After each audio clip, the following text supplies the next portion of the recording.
Hello and welcome to another Train Tip Thursday.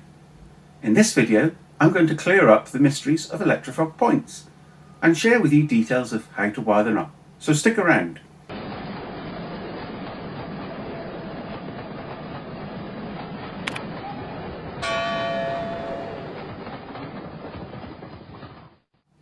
It seems there's a lot of conflicting information out there about Electrofrog points, might even call them myths, so I've decided to make this video to help you find out the best way of wiring them up. I've just finished laying track for my new micro layout, Lockdown, and in a change from my previous layout, a pottery, I'm using Electrofrog points instead of Insulfrog ones.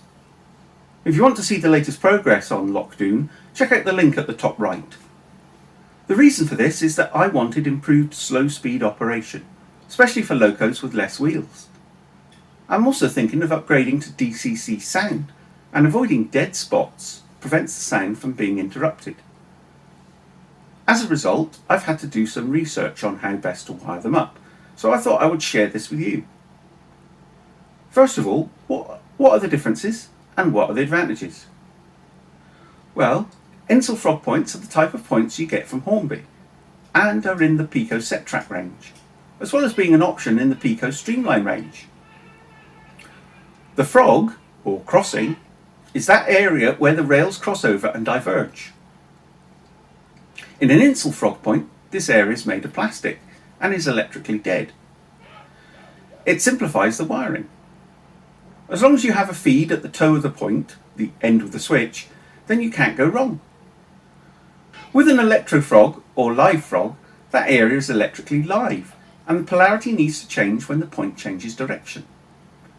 Because it's live, it means that any locos will always have power while it travels over the point.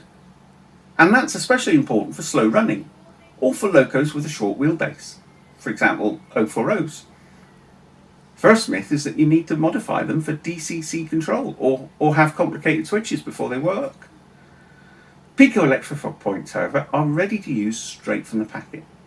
All you need to do is add two isolating rail joiners at the rails that lead from the frog.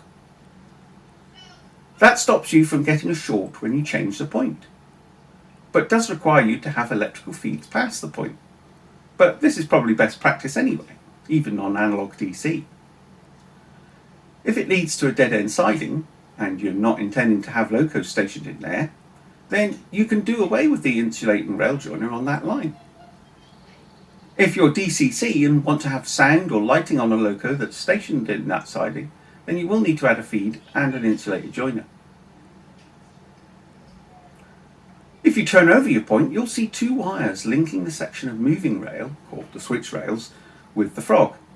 The effect of these is to make the frog the same polarity as the switch rails, and that changes when the point is changed.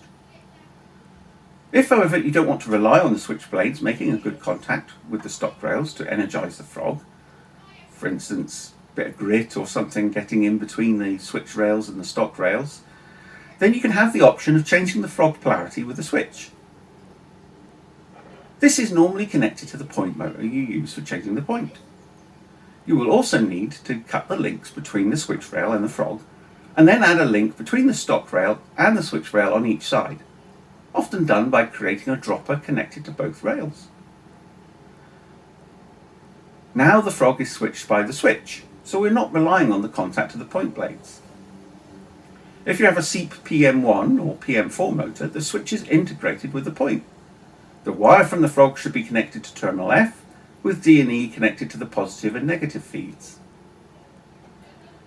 If you have a Pico PL13 switch fitted underneath your PL10 point motor, then the two feeds next to each other are the positive and negative, while the wire on the left, on its own, goes to the frog. And that's all there is to it. I hope that's demystified wiring of Electrofrog points for you, and don't forget to subscribe and hit that notification bell to be alerted when the next video is up. See you next time.